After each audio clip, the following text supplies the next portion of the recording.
Kelsey Kramer McGinnis, I am so excited to have you here in For Real. Thank you for joining me. Thank you for having me. I'm excited to be here. It's fun to talk to another Iowa person. That's so rare for me. I'm so stoked about that. So I found you via my daughter, Anna, who was nerding out on the Christianity Today website, as one does, and just real deep, just looking at she loves that spot. And so she immediately sent me this screenshot of your face and your bio and said in all caps, "Do you need to talk to this woman on your podcast?" Also, she is from Iowa. So that was so delightful. So since Anna's afternoon of nerding out, I have been nerding out and have not even come close to exhausting all of your thoughtful and provocative writing, conscientious research, the work you've done in Christianity Today. You have a Substack, you have a book, you have a really beautiful spot on social media. So I'm just going to say right here, right now, Kelsey, we are not going to be able to even touch the tip of the iceberg. Okay. This is intro level. Are we good with that? Good. You've got absolutely. The well runs deep with you, McGinnis. Okay, so to begin, your PhD is in musicology. And for those for our listeners who are new to that word, I'd love for you to put some scaffolding up on what that field is, and then also tell me a little bit on how you landed there. Yeah. So musicology, probably the shorthand would be to say I'm a music historian. Okay. So my training is in music history. So graduate school for me looked like a lot of archival research. It looked like also, developing some conducting skills and learning how to do specialized research in cultural history, specifically focused on music. Okay. I am not like a high level performer of music. I study and write about music. So okay. That is what I do. My graduate research, this might help kind of position what that looks like. My graduate research was on the use of music and media as propaganda during World War II. I mean, come on. Yeah, I mean, you're in Iowa, and you may or may not know, we had tons and tons of German prisoners of war here during World War II. I did not know. Yes. Where in Iowa? Thousands, like in what? Algona. Mm-hmm. Mm-hmm. Yeah. Yeah. Well, I'm already completely derailed for my conversation. We did? In yes. Algona, we had prisoners of war, and you studied and wrote about the intersection of that experience and music?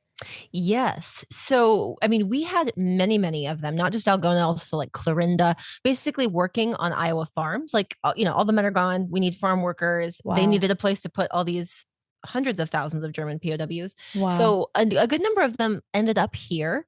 And we actually have quite a lot of archival material from those camps. The biggest one is up in Algona. And so I did both my master's research and my PhD research. PhD research actually went to the National Archives and looked at the formation of propaganda programs for German POWs. Basically, like, how can we encourage the German POWs to like us more so when they go back home, they won't start another war? It was amazing. That was the logic. So that was what I wrote about for my PhD, which, is so far afield of most of what I do now. I still do teach music history. I still teach like research methods classes. Okay. And I'm always amazed at how some of what I studied in my PhD comes up now in different ways. Yeah. But yeah, that was what my graduate research was. I went into college as an undergrad at the University of Iowa as a music major and English major. I wanted to do their creative writing program. They had just opened their creative writing program for undergrads, which was really exciting to me. They have an incredible writer's workshop, as you know. And I was really excited to go there. And I loved music and was kind of considering, I went in as a clarinet performance major. As you should. I mean, should a clarinet performance major? I don't know. I mean, I bow to the moment when you decided that, because many have attempted and many shouldn't, but I bet you should have. Well, should is a strong word. I realized very quickly that, life as a music major is a lot of time alone in a practice room. It really is. I love music, but I love music with people. Right. And I love thinking about music with people. I love writing about music. I did not love what I saw in front of me, if that was like a thing I wanted to even attempt to make happen professionally. So I'm glad that I ended up, making that a minor. I finished my English major and then graduated and was sort of like, now what? Yeah, as we all do. Yeah, and I stuck around in Iowa City and got a job at the University of Iowa Center for Human Rights and kind of played around with graduate school, going to work for nonprofits, trying to figure things out. And then through my work there, realized, okay, there might actually be some through lines here, music and writing and the really interesting legal and human rights research that I'm working on in my job. And that did end up working out really well for graduate school, as you can imagine. So that is the short version of that story, but that's kind of how we got there. Well, I love every bit of that. Now I have to go read about Algona. Also, I think you're probably, I think I am personally grateful for your work. Now, I don't know that I would have intersected as much with your clarinet performances. So, as a former clarinet player myself, Are you my serious? mom actually, I did music for a while in college, and my mom was a violin performance major at University of Iowa. And so she would have said the same thing to you a lot of time on her own in a practice room, and ended up to be much more social in her real life and played in symphony for 40 years and yada, yada. But I get you. I get what you're saying, that like that kind of life, you really have to choose only if everything else seems abhorrent to you. Right. Okay, I want to read something to you about you. Ready? You just mentioned part of this, but I want it in a full sentence. Kelsey's dissertation research explored the use of American music and media and the re-education of German POWs during World War II.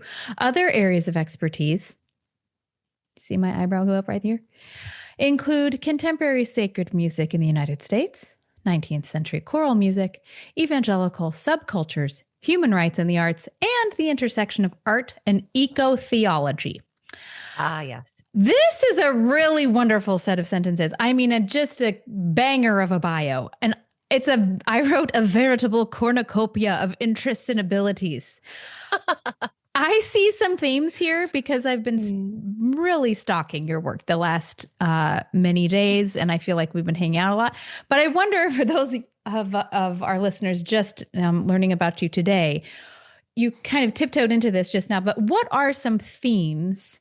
What do you see as some themes of what you write about and what you think about? Because that was a great list. And I'm such a proponent of people having wide interests, just a whole range of abilities. One of my daughters, actually, Anna, that I was talking to you about, she has very left and right brain interests. And so talk to me about themes that you see. Is there anything that you pick out that you're like, yep, here I am circling this again? Yeah, that I had a fair bit of imposter syndrome about this, to tell you the truth. Just you do? Oh, all the time. Just why? This question of, should there be a through line? I don't even know that there should. Right. Well, and I don't know either. I don't think there should. I'm just wondering if there's something underneath for you that you're like, ooh, I like hanging out here long. Or are you like, yeah, I did that, I'm done. I love studying the interaction between people and music. I mean, that's just, in musicology can look a lot of different ways depending on the person. Some people get into musicology because they love a particular composer and this work, right? Like I am obsessed with, I don't know, Haydn's Brahms, something. Yeah. And they want to know how it works. They want to know what made that composer tick. They want to know what was happening. They want to study the music itself. I come at musicology from, I want to understand how people make sense of the music they love, what they do with it, what they think that it can do, and how it changes them and their communities. Those are things I'm really interested in. So that eco-theology bit is like real out of left field.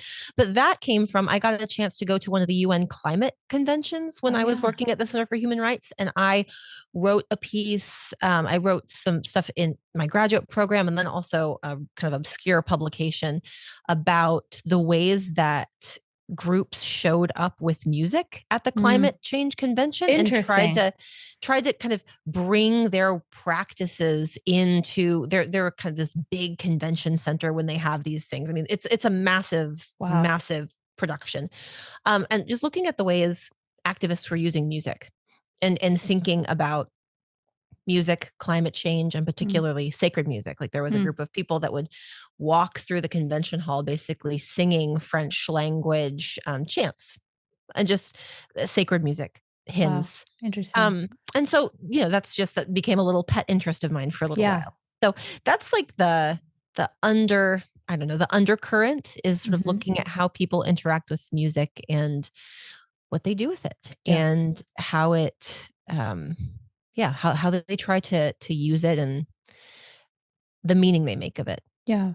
You do a lot of that work in your longer form pieces with Christianity Today about the kind of the culture of music and the way that music interacts with, or intersects, I guess, with our worship experience. And also you review music. There's all sorts of interesting things you're doing. Okay.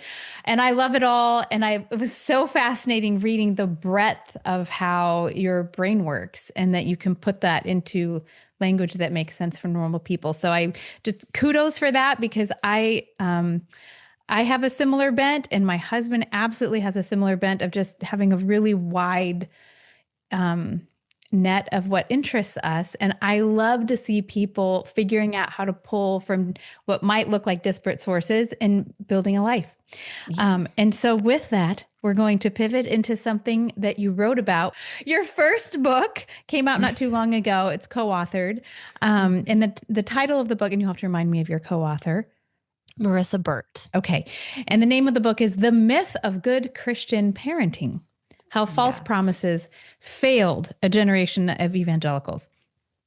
That subtitle, mentioning false or failed promises and the idea of this good Christian parenting, you tackle all sorts of books and resources, mostly starting in the 70s, 80s, and onward, and also some influencer circles today. And I'd love to hear you talk a little bit about what is the promise that these books gave and where's the failure? I mean, I've hung out with you in your book, but I'd love for our listeners to hear you kind of untangle just a little bit of that there was a promise given and a failed promise given. Talk a little bit about that for us. Yeah. This book was, again, kind of a strange first book for me, but something I'd been thinking about for a long time. My oldest is 8 now. Okay. And I'd been thinking about something like this book since she was 1. Like wanting someone to have that book. Yep. Yeah. And because the promise that is in so many popular Christian parenting books is, if you do this the right biblical way, and we can talk about the use of that term biblical, does a lot of heavy lifting there. If you do this the right way, the biblical way that the author, I'm going to tell you, your children will turn out right. They will turn out the way you want them to. And you have to be on your best behavior. They have to be on their best behavior. But it will turn out right. God has given us this formula, right, and it works. This idea that God has given us the formula in the pages of Scripture, and it works, and it will work every time. That's the promise that's underlying a lot of this. And I think you don't have to spend much time in Christian community to see that there are plenty of faithful people who have children whose children's lives have not turned out the way they wanted them to, whose children have real struggles, who walk away from the faith, who choose a different faith, who choose a different form of Christian practice than they believe they should. It doesn't pan out neatly. And there is a real, straight line cause and effect claim in a lot of these books that I think many parents have seen fall apart and are kind of left believing they did something wrong. This was user error. I just didn't do it well enough. I didn't do it biblically enough. And of course, parents make mistakes, but I also think, children have agency, and when things don't turn out the way a parent intends them to, it's not necessarily because the parent did something that wasn't to the letter of the law. Yeah. My kids are grown, mostly. Our youngest is 17 and still living here, but she's pretty fully baked. And I'm astonished at my kids that despite their parents, they seem to be doing okay, doing well. And I say that that's not any sort of false humility. I really can't believe it. that with two very imperfect people who are well-intentioned but made so many mistakes, that our kids ended up being okay and loving God in their own way and loving people and trying to do that in their own sphere, in their own lane. But I would be a big fat honking liar if I didn't sometimes when they were little, especially, and there were many seasons of difficulty when I thought, give me a formula. Like, can someone please just tell me what to do? When I'm going back through my own experience as a mom, definitely read Baby Wise, definitely wanted my child to just sleep already, and read it cover to cover and really wanted just some sort of order so that I could sleep. And I remember talking about this with my grandmother, and she had the most hilarious look on her face. She would not have called herself an expert, though she'd raised 5 children. She had to quit school in 9th grade to help with her family. And she was an extraordinary woman. And she looked at me as I clutched this, this purple book and said, this promises to solve all of my problems. I remember her kind of shrugging and saying, I mean, to me, it sounds like you're just doing what we've done, doing what we as mothers have done in helping a baby know that there are times that we eat and then there are times that we sleep, and just helping her get on a schedule of her body is hungry sometimes, but not all the time. And she walked away. And I remember in her kitchen feeling like, okay, so the actual expert is Grandma Wilma. I mean, she really should be the one talking about this because she's raised a bunch of babies. She's lived in a community where they were raising each other's babies. And so I would like to ask you about that, how we disentangle ourselves from the idea of what an expert is, because I think that's a huge part of why these were such failed promises. People who've decided that because they saw this work one time, or it got 80 million likes or whatever, better write a book. So what are we to do, Kelsey? Yeah. Well, parenting, there is no such thing as a PhD in parenting, right? So there is no such thing as just a parenting expert.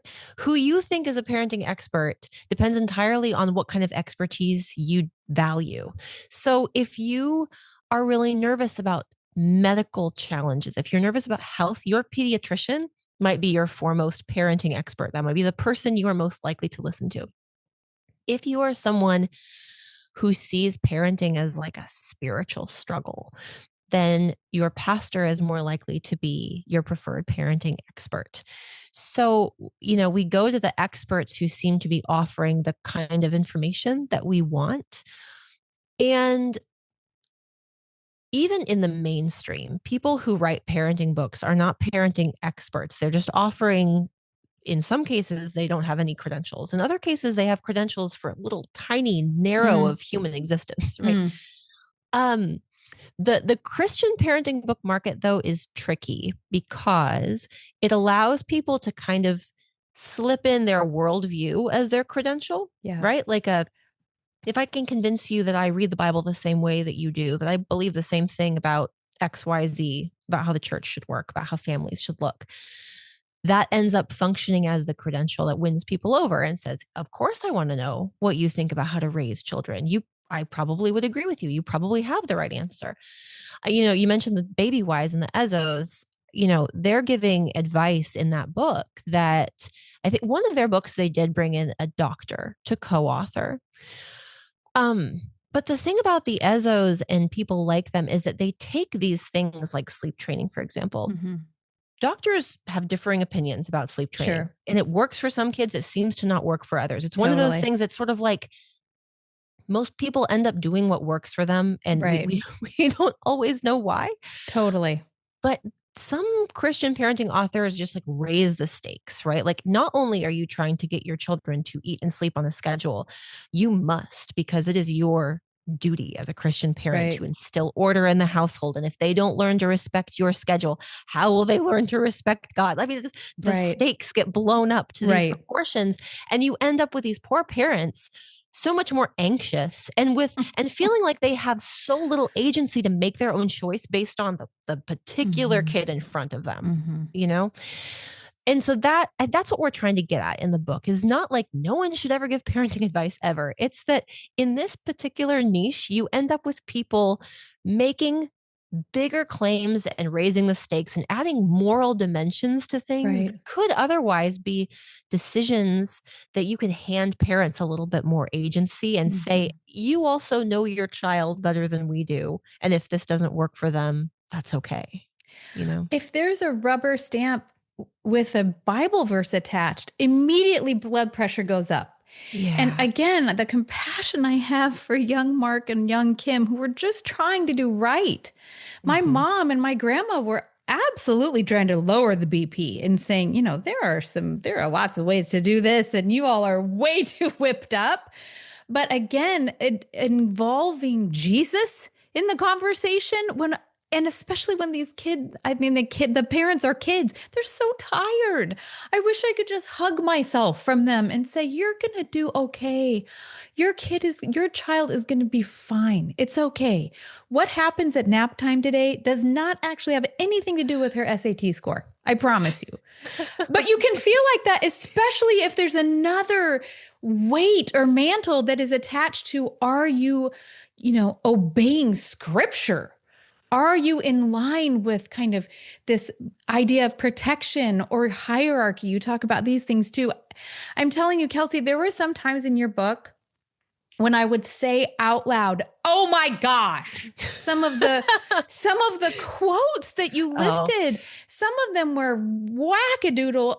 I mean, I'm grateful that I had kind of an arm's distance from some of this stuff because holy smokes, it was heartbreaking to me to read some of these stories about weaponizing spiritual language in the context of parenting and making parents and kids feel like you are already so far behind, that the yes. gospel of grace does not apply to you. Actually, you better earn it, sister.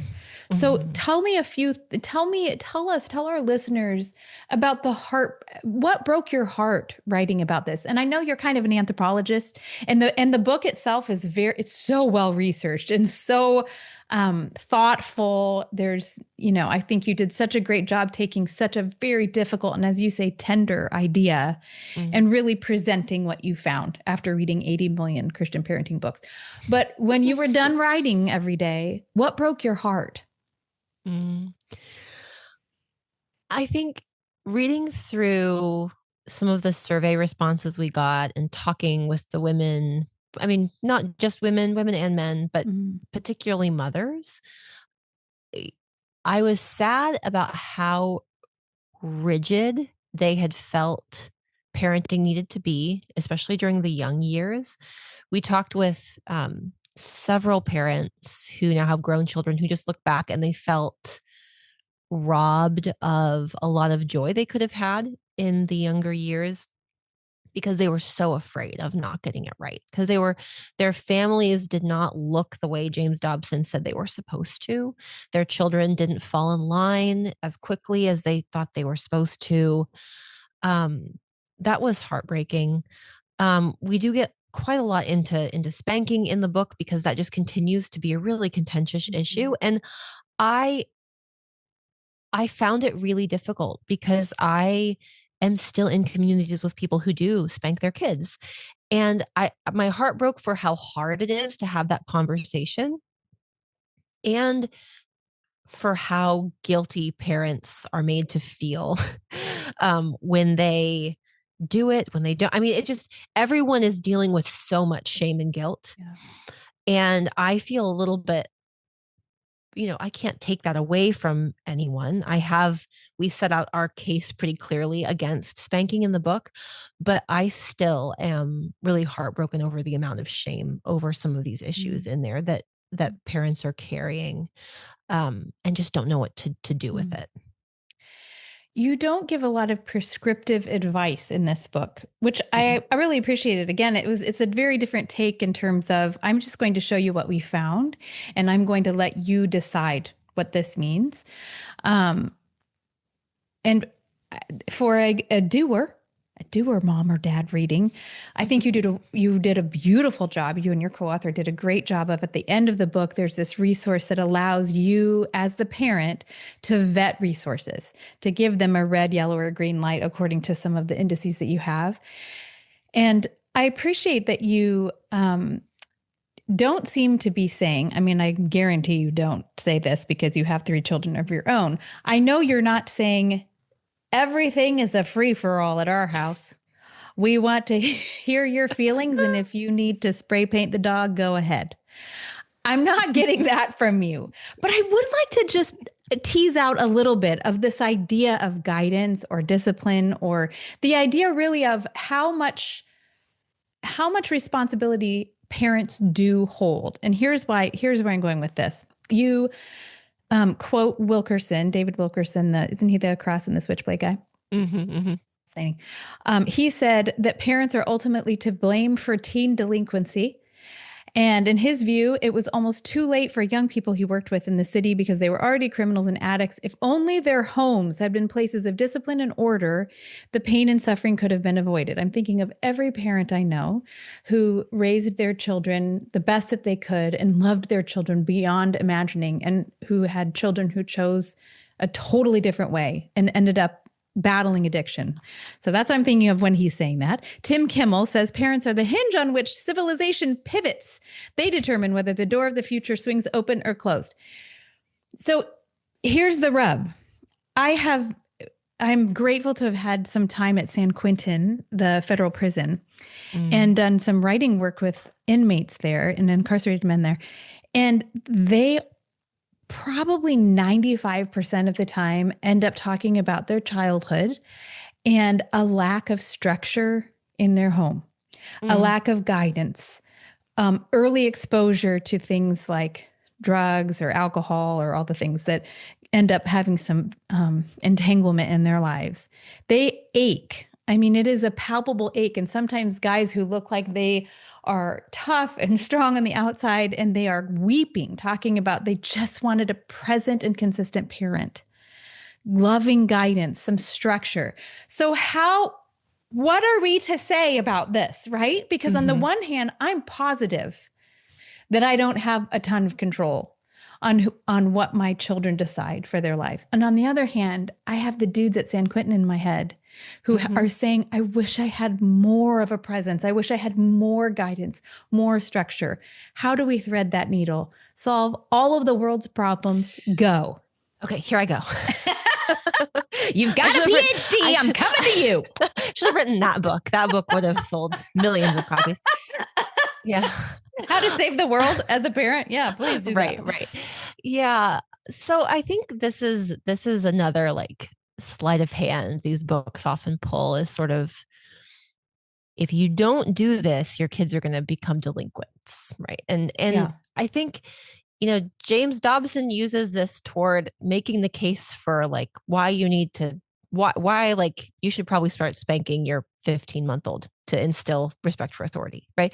And they get blown up into, if you don't, they'll become delinquents. Then. Right. So a couple things. One, when we look at, some of the social pressures and the social correlations with crime, they do have to do with how children are raised. But, the men who you met in prison, I would guess there are economic things at play. I would guess there are abuse things at play. I mean, when we're talking about drugs and we're talking about illicit materials in the home, we're talking about something else. Like there are socioeconomic things happening that absolutely cause childhood trauma. And we know this. That is very different than looking at a suburban white mom and saying, if you don't spank that 4-year-old when he talks back to you, he's going to turn into that. It sort of takes this, crime is a social problem that exists in the US. It just does. Exists everywhere. But to hyper individualize it down into these families, and a lot of the families that Dobson is talking to, these white evangelical families, he glosses over every other thing Mm-hmm. that contributes to future problems. And a kid who grows up in a great home can grow up to become a drug dealer. Like there's no perfect formula here, but when we look at the correlations, it is actually more likely that people who, well, I should say the research that we have would say um, most inmates, most incarcerated people experienced corporal punishment as children, right? So, like, this isn't a neat, if you don't spank your children, they are more likely to become delinquents. That's not true. And in fact, most people who are incarcerated are most likely to have experienced some kind of physical childhood trauma. Parents have so much influence, right? Like, uh, in our we aren't trying to undermine in this book the idea that parents have influence and should have influence and should take that influence very seriously, but there is a limit to what that influence can do. Okay. There is there isn't a promise of control there. Mm-hmm. There is stewarding that influence. There is responding to the child in front of you and their unique needs and their unique temperament. And there just is no neat answer to what that needs to look like for each child. I think it's helpful to know that some of these authors, like David Wilkerson, James Dobson, are very directly responding to a particular moment in time in history. They are looking at the late 60s and early 70s. They are looking at protests against the Vietnam War. They're looking at civil unrest. They're looking at political unrest. They're looking at things like the Kent State shooting. They are alarmed by what they see among the youth of the nation, right? Like they're looking at Woodstock. They're deathly afraid of what is going to happen. And then they look backwards and they say, what did these parents do that these children have turned out this way? How did we get here and how did we change it? Here? Right. And then they look back further and they say, these parenting experts back here were saying, trust yourself, trust your children, and that has now backfired. So they blamed yesterday's parenting experts, the parents of these youth, and they say we need to do the opposite. We need to do something different. And they're looking at their advice from the perspective of kind of making parenting a political project. We need to stop all of what's happening. We need to right the ship. And in order to do that, they attach a lot of claims about children's futures, about what it is that has made these draft dodgers, what has made these women out there burning their bras. Like, I mean, just all they kind of throw everything in the kitchen sink and say, we can fix this, right, including delinquency.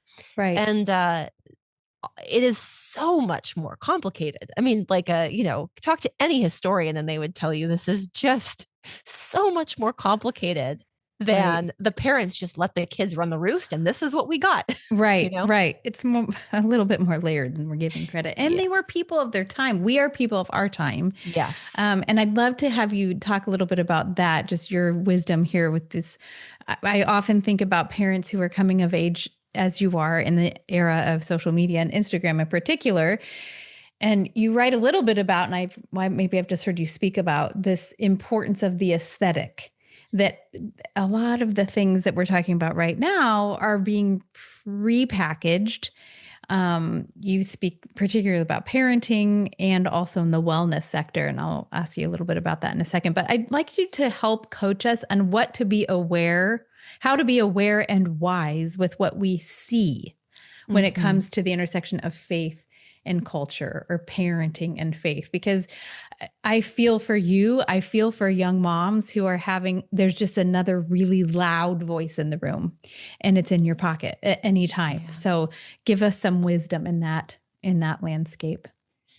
Yeah, the momfluencer sphere is so powerful. And I'd be curious, were you a viewer of like mom vloggers? Was that like a thing that was an important part of your parenting world? Not for me. I had friends who would do that. I started writing novels when my firstborn was a newborn. And so for my part of things, that's where I escaped. I didn't find a lot of vloggers to be super helpful. I just really would call my mom and my grandma. But I know now what a blessing that was because they were very trusted voices. I mean, when you were talking about your expert might be your pediatrician, or your expert might be, the person who knows about neurodivergence for your child, or the person who, is in your sphere.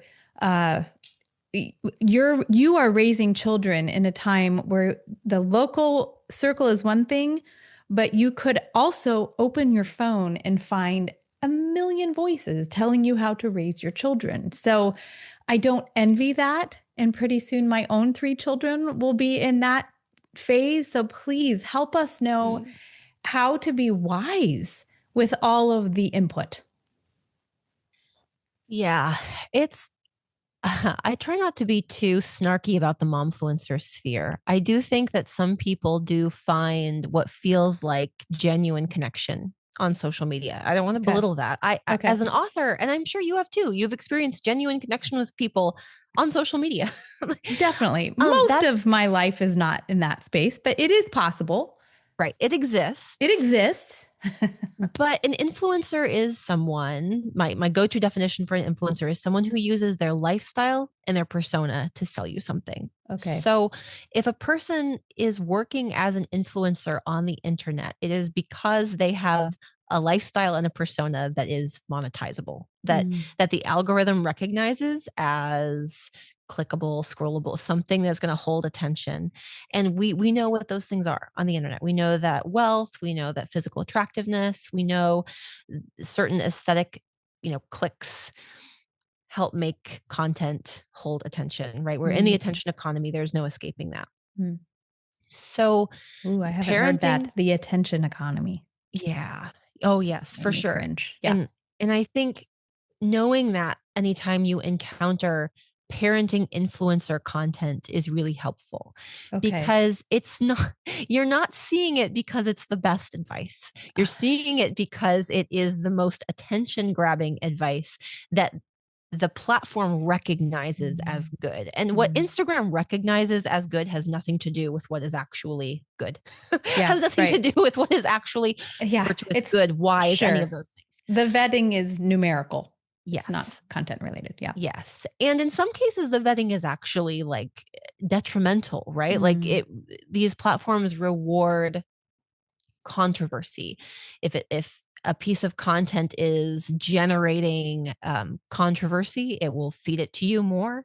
If you watch something and view it, it doesn't really care whether you rage watch it or watch it out of interest. It's going to show you more like that. The momfluencer sphere, I think, are you familiar with Ballerina Farms with Hannah Nealman? I just heard about her. Yeah. Tell me about that. Yeah. So, I mean, she's incredibly popular, huge, millions of followers, quite wealthy. She's kind of the proto momfluencer trad wife of the trad wife ilk, I suppose. Okay. And, one thing that her content really succeeds, one thing that makes her so clickable and engaging is that she's very good at selling this aspirational version of motherhood that feels peaceful and beautiful and lovely, idyllic, all these things that you maybe in your heart want motherhood to feel like, but for most of us, it does not feel that way.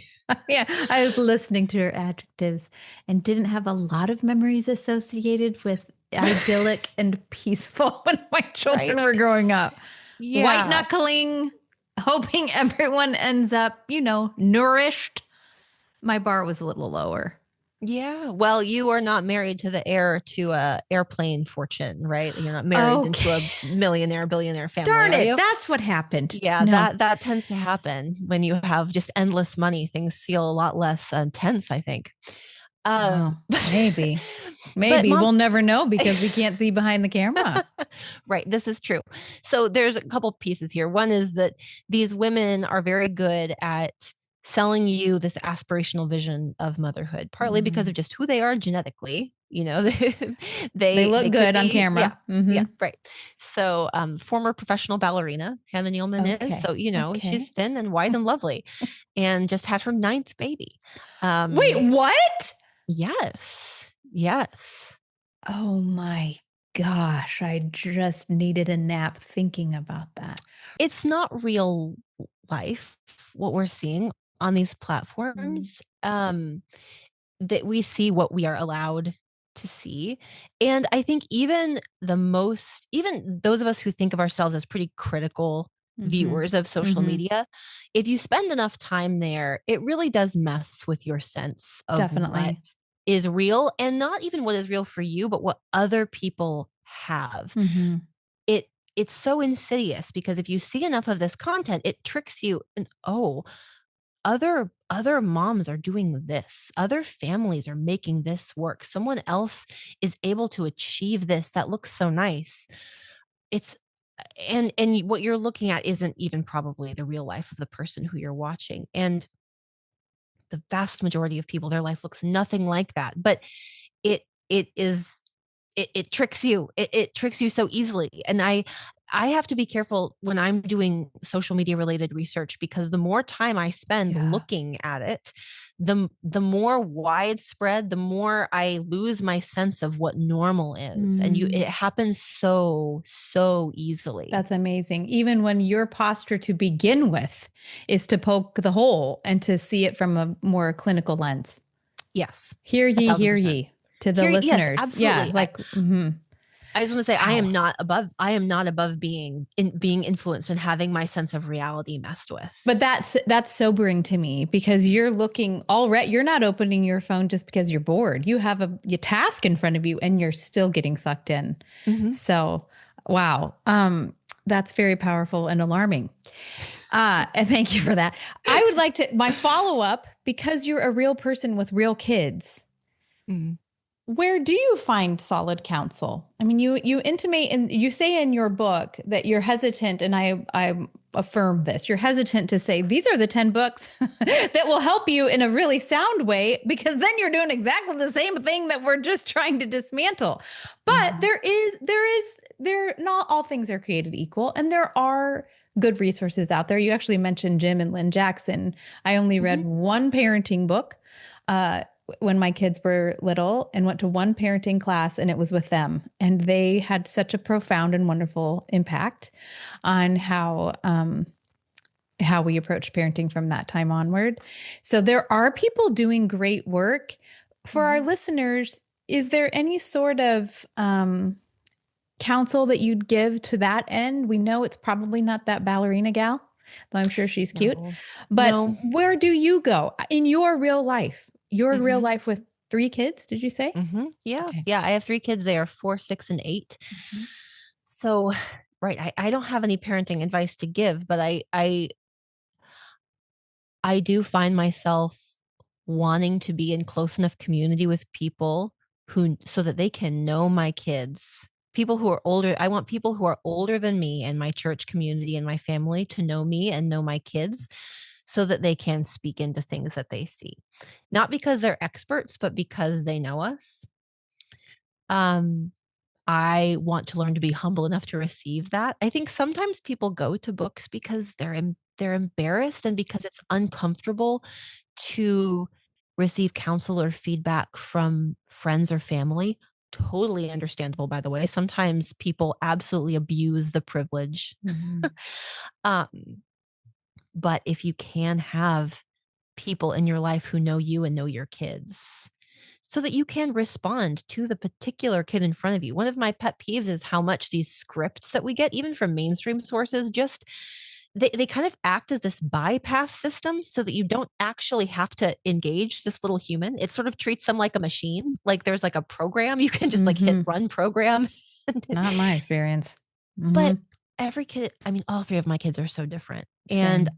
I don't always feel like I know what Mm-hmm. exactly they need in the moment. Mm-hmm. I don't think they always know. Um, and so just having other people as sounding boards who know us, who can give an idea, even just an idea, Yeah. without the like, you should do this, just have you tried? Or that Right. sounds really exhausting. He seems like maybe this would, like little Totally. things like doing that, like kind of slow, boring work, frankly. Like it's That's the less. thing. That's what I hear you saying that from the top, that you're asking us wisely to do the slow work, to do there's a little bit of applaud here. Yes. It feels a lot more efficient to say, parenting expert online or in a book. Tell me what to do. Because Yeah. again, I was up too late trying to figure out how to calm my child, how to help them unwind, how to help XYZ. And it feels like it's so emergency status. And a lot of the lasting resources that I found or lasting relationships that were helpful for me and my kids, I think that's what you're saying too, require a different tempo. It requires what you just said of people knowing you and you trusting them to love you and love your kids and know enough about the individual kid to have something helpful to offer. So not efficient, but No, not efficient. more beautiful. But I really, I think it's important. And, I will say, as someone who did grow up in evangelical circles and felt very poorly equipped to find anything outside of what I already knew, there are some parenting books that I have found helpful just in terms of understanding early childhood development. Oh. One of the things we talk about a lot in the book is that there are certain Christian parenting books that really offer the framework of sin or not sin. Like, my job as a parent is to decide, is this child sinning? Is this child not sinning? And then respond accordingly. And I found it very refreshing to read books. Tina Payne Bryson and Dan Siegel have written a couple that kind of dig into childhood development. Like, what is reasonable to expect a kid to be able to process at this age? It was helpful for me to just have the language of developmentally appropriate behavior, just to be able to say, if my child is hungry and tired and they melt down, I do not have to interpret that as this moment of sinful rebellion. I can let Could that just be chips just a and hard, salsa. it could just be, we need a Put snack. that on a t-shirt. Yeah. It could just be, this is hard, right? But I think this question of, like, who sinned that this moment is so hard, right? Sometimes it's no one. Sometimes it's no one. Sometimes it's just, this is really hard. And if someone is doing some things, and if someone, we might just not get to know, but we do have to deal with it because we're the parent. Right. We have to lead through it, and we have to help our child through it. And so, looking outside of kind of the faith-based material, there are some faith-based materials that deal with this. Jim and Lynn are actually two great examples of this. But I think that would be my other advice. Just go looking for some reputable materials about childhood development, just to help you have some grace with the hard things your kid is going through, because they're having a hard time sometimes. It's hard to grow up, for sure. It's hard. Well, Kelsey, I so appreciate the time you've taken to chat with me. As I said, I have many words on the papers in front of me because we didn't even get to all the things that you are talking about and thinking about and writing about. And I know you're working on a new work that tackles the Christian diet and wellness industry, which is a pairing of words I've never thought about in my whole life. So, and evidently it's everywhere. So when does that book come out? Because then we're going to have to chat again. Yeah, that comes out from Brazos in 2027. So okay, well, let's circle back. Yes, would love to talk to you about Esther-themed sneakers and all the. That's a real thing that exists. Wow, is that like for such a time as this? Is that the meaning? Are they purple? They are purple. How did you know? Because Esther is purple royalty on all the Bible study covers. They are indeed purple and white. Yes.